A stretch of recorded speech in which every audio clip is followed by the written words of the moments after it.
10 লাখ টকা ইনকাম কৰিলে আৰ্চিতা ফুকন নামৰ যোনটো একাউণ্ট, তো সেই একাউণ্টটোৰ পৰা 10 লাখ টকা কমালে। কোনে কমালে? অৰ্চিতা ফুকন যি একাউণ্টটো, সেই একাউণ্টটো যোনে চলাইছিল সি মানে অৰ্থাৎ প্ৰতিম বৰাই 10 লাখ টকা কমালে। কেনেকৈ কমালে এই ভিডিঅ'টোত আপোনালোকক A to Z কম। অৰ্চিতা ফুকন নামৰ যোনটো একাউণ্ট, সেই একাউণ্টটোৰ পৰা প্ৰতিম বৰা, যিহেতুকে প্ৰতিম বৰাই সেই একাউণ্টটো চলাই আছিল, সেই প্ৰতিম বৰাই কেনেকৈ 10 লাখ টকা কমালে, তো আপোনালোকেতো এই কেইদিন গমেই পাই আছিল কিমান মানে চৰ্চা হৈ আছিল। প্ৰত্যেকটো নিউজ চেনেল, প্ৰত্যেকটো সামাজিক মাধ্যম, যি প্লেটফৰ্ম আছে, ছ'চিয়েল মিডিয়া যি প্লেটফৰ্ম আছে, প্ৰত্যেকটো প্লেটফৰ্মতে অৰ্চিতা ফুকন আৰু অৰ্চিতা ফুকনৰ ভিডিঅ' চাবৰ কাৰণে ইমান আগ্ৰহী হৈ আছিল, মানে সেইটো আপোনালোকক ভাষাৰে বুজাই ক'বই নোৱাৰি। যি অৰ্চিতা ফুকনৰ ইনষ্টাগ্ৰাম একাউণ্ট লগালগ মিলিয়ন ক্ৰছ কৰি গ'ল ফলোৱাৰ্ছ, চিন্তা কৰক। তো মই আজি এই ভিডিঅ'টোত A to Z কম অৰ্চিতা ফুকনৰ পৰা, অৰ্থাৎ AI, ঠিক আছে, AI পৰা বনোৱা যি অৰ্চিতা ফুকন, ঠিক আছে, AI পৰা বনোৱা যি অৰ্চিতা ফুকনৰ সেই ভিডিঅ'সমূহৰ পৰা, ফটোসমূহৰ পৰা কেনেকৈ 10 লাখ টকা কমালে আপোনালোকে জানিবলৈ পাব। তাৰ আগতে আপোনালোকক এটাই অনুৰোধ কৰিব বিচাৰিছোঁ, ভিডিঅ'টো কিন্তু প্ৰথমবাৰ শেষলৈকে চাব। প্ৰথমবাৰ শেষলৈকে চালেহে কথাকেইটা গম পাব, নহ'লে কিন্তু গম নাপাব। অনুৰোধ কৰিছোঁ প্ৰথমবাৰ শেষলৈকে চাব। তো আপোনালোকক এটা দৃশ্য দেখাই ল'ব বিচাৰিছোঁ দেই। যিহেতুকে মই পাহাৰৰ কিনাৰৰ ল'ৰা, মই পাহাৰৰ কিনাৰত থাকোঁ, মোৰ ঘৰ পাহাৰৰ কিনাৰত। আপোনালোকে দেখিছে পাহাৰখন, ছবিয়ে কেতিয়াও মিছা কথা নকয়। আৰু এইবিলাক হ'ল আমাৰ খেতি মাটি, এতিয়া আলি কাটিবলৈ হৈ আছে আৰু ৰুইও আছে, যেনিবা আলিও কাটি আছে। তাৰপাছত আপোনালোকক পথাৰখিনি দেখাই দিছোঁ, চাই লওক। এইখিনি হ'ল আমাৰ পথাৰ। তো এতিয়া মানে পানীটো অলপ শুকাই গৈছে। তাৰপিছত তেতিয়া বৰষুণ চৰষুণ হ'লে মানে আকৌ বৰষুণ নহ'লেও বা ইয়াত পুখুৰী আছে, পুখুৰীৰ পৰা ইয়াত পানী লগাই দিম, তাৰপিছত ৰুবলৈ দিম। আপোনালোকক দেখাই দিছোঁ, ঠিক আছে।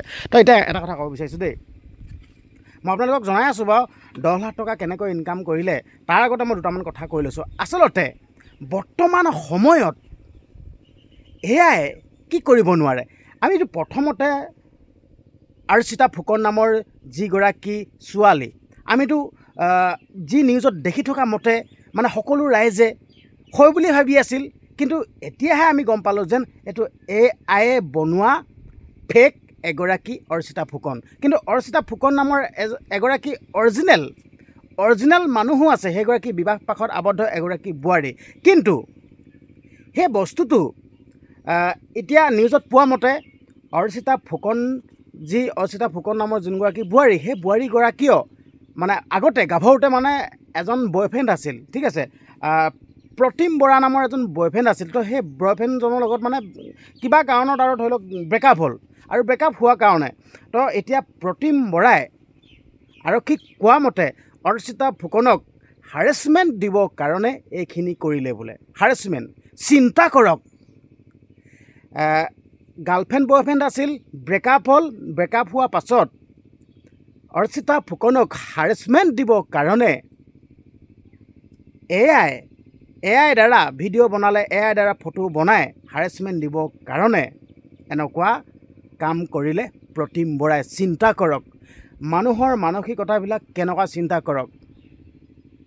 কথাটো এবাৰ ভাবক। আচলতে আমি যেন এই ভিডিঅ'বিলাক দেখি থাকোঁ, ছ'চিয়েল মিডিয়াত আজিকালি কিছুমান ভিডিঅ'বিলাক দেখি থাকোঁ, আচলতে এইটো এটা ডাঙৰ উদাহৰণ দেই, যেন আমি চকুৱে দেখা প্ৰত্যেকটো বস্তু সঁচা নহ'ব পাৰে। সঁচা মানে এতিয়াতো আপোনালোকে প্ৰমাণ পালে, AI বনোৱা, যিহেতুকে অৰ্চিতা ফুকন আছিল AI বনোৱা। আৰু আপোনালোকেতো গমেই পায়, নীলা ছবি জগতত কাম কৰিলে আমুক তামুক গোটেইখন কৈ আছিলে নিউজত, মানে গোটেইখন আৰু নীলা ছবি জগতত মানুহে একদম ভিডিঅ' চাবৰ কাৰণে লিংক বিচাৰি হাহাকাৰ কৰি পঠিয়াইছে। চিন্তা কৰক না কেনেকুৱা। তো সেইকাৰণে আপোনালোকক ক'ব বিচাৰিছোঁ, চকুৱে দেখা প্ৰত্যেকটো বস্তু সঁচা নহ'ব পাৰে। আপোনালোকক এইটোৱে কৈছোঁ, সাৱধান হ'ব। আৰু যিহেতুকে অৰ্চিতা ফুকনৰ যি প্ৰাক্তন প্ৰেমিকা, যিহেতুকে প্ৰতিম বৰাই ইমান এটা ডাঙৰ ক্ৰাইম কৰিব নালাগিছিল। কোনোবাই কাৰোবাৰ লগত ভাল পোৱা হৈছিল, এইটো ভাল পোৱাটো হ'ব পাৰে, কিন্তু ব্ৰেকআপ হ'ল, ব্ৰেকআপ হোৱাৰ পাছত আকৌ এই বস্তুটো কৰিলে মানে কথাটো বেয়া হৈ যায়। তো এতিয়া ৰঙাঘৰ ভাত মানে ৰঙাঘৰ আলহী হৈ পিনে জেলৰ ভাত খাই থাকিব লাগিব, আৰু এইটো শাস্তি পোৱাটো এইটো আৰু 100% ফুল গেৰাণ্টি, এইটো মানে শাস্তি হ'বই আৰু। কাৰণ কেলৈ মানে ইমান এটা ডাঙৰ ক্ৰাইম কৰিছে, ইমান এটা অপৰাধ কৰিছে, এইটো শাস্তি হ'বই, এইটো হ'বই লাগিব, ঠিক আছে। কিন্তু এগৰাকী ছোৱালীক যেন আত্মসন্মানত আঘাত সানিছে, ঠিক আছে, ৰাইজৰ আগত ওলাব নোৱাৰা হৈছে, চিন্তা কৰক। তো সেইকাৰণে মই এইটোৱে ক'ব বিচাৰিছোঁ যেন এই শাস্তি পোৱাটো যোগ্য। আৰু এটা কথা ক'ব বিচাৰিছোঁ, এতিয়া মই যিহেতুকে ভিডিঅ'টো ষ্টাৰ্টিং কৰিছিলোঁ, অৰ্চিতা ফুকনৰ একাউণ্ট, যিহেতুকে ইনষ্টাগ্ৰাম অৰ্চিতা ফুকন নামৰ সেই একাউণ্টটোৰ পৰা কেনেকৈ 10 লাখ টকা প্ৰতিম বৰাই ইনকাম কৰিল, তো মই এতিয়া ক'ব বিচাৰিছোঁ দেই। আচলতে বৰ্তমান সময়ত যেতিয়া নিউজ ওলাই গ'ল না, নিউজ ওলোৱাৰ পাছত মানে ৰাইজে অৰ্চিতা ফুকনৰ সেই নীলা ছবি মানে বেয়া ভিডিঅ'বিলাক চাবৰ কাৰণে একদম পূৰা আগ্ৰহী হৈ আছিল, আগ্ৰহী। তো তেনেকৈয়ে মানে এতিয়া যিহেতুকে কিছুমান আমাৰ ইয়াত ছিষ্টেম আছে, ধৰি লওক দেই, এতিয়া আমাৰ ইউটিউবতো আছে দেই ছাবস্ক্ৰিপশ্যন, ঠিক আছে, ছাবস্ক্ৰিপশ্যন ল'ব লাগিব। ছাবস্ক্ৰিপশ্যন মানে আপোনালোকে কথাটো বুজি পাইছেনে? সেই ৱেবছাইট কিছুমান থাকে, ৱেবছাইটত আপোনালোকে ছাবস্ক্ৰিপশ্যন ল'ব লাগিব। ছাবস্ক্ৰিপশ্যন মানে তাত আপোনালোকে পইচা পে' কৰিব লাগিব। কিমান মানুহে পইচা পে' কৰি ভিডিঅ' চাবৰ কাৰণে পে' কৰিলে, চিন্তা কৰক। তো 10 লাখ টকা কমাই ল'লে, চিন্তা কৰক।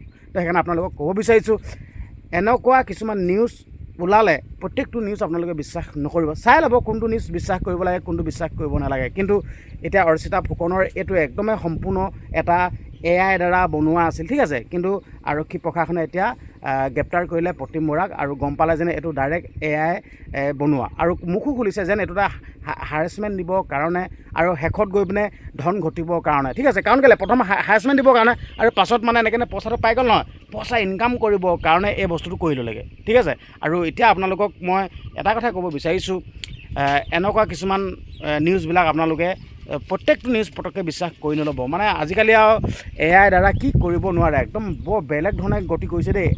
AI দ্বাৰা মানে এনেকুৱা ধৰণৰ গতি কৰিছে নহয়, মানুহৰ মানে সঁচাটোক মিছাটোক সঁচা কৰি ল'ব পৰা হৈ গৈছে মানে। সেইটো কাৰণে বহুত সাৱধান হ'বলৈ হ'ল, কোন দিশে গতি কৰিছে নাজানো আৰু, ঠিক আছে। আৰু আপোনালোকে কমেণ্ট এটা মাৰি দিব, এইটো প্ৰতিম বৰাই কি শাস্তি পোৱাটো যোগ্য, আৰু কি শাস্তি দিলে মানে শাস্তি হোৱাটো মানে কি শাস্তি দিলে শাস্তি হ'ব, মানে কি শাস্তি দিলে শাস্তি পাব, কমেণ্ট কৰিবলৈ একদমেই নাপাহৰিব। আৰু ভিডিঅ'টো শ্বেয়াৰ কৰিব আৰু চেনেলটো ছাবস্ক্ৰাইব কৰিব।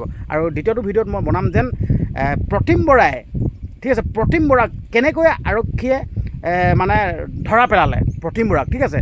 যিহেতুকে এইটো অৰ্চিতা ফুকন নামৰ যোনটো ইনষ্টাগ্ৰামটো চলাই আছিল, সেই প্ৰতিম বৰাক কেনেকৈ ধৰা পেলালে আৰক্ষীয়ে।